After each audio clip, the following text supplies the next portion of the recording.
Father's day ছিল, তাই চলে গেছিলাম কোভেন্ট্রির বিদেশ ক্যাফেতে সবাই মিলে একটু কোয়ালিটি টাইম স্পেন্ড করতে। চলো তোমাদেরকে এবার একটু দেখিয়ে দিই ভেতরটা কেমন ছিল।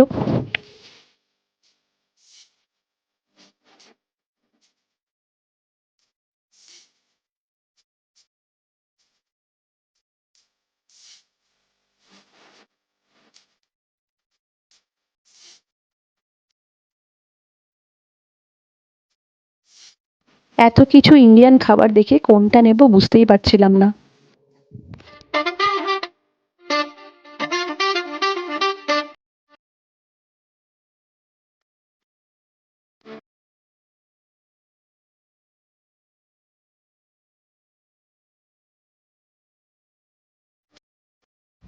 আমরা অর্ডার করে নিয়েছিলাম ম্যাগি, তার সাথে ছোলে পুরি উইথ হালুয়া আর পাপড়ি চাট, আর তার সাথে চা তো ছিলই। আর বাচ্চাদের জন্য একটু মিল্কশেকও অর্ডার করে নিয়েছিলাম। ইয়ামি, সোমিও থাম, থাম।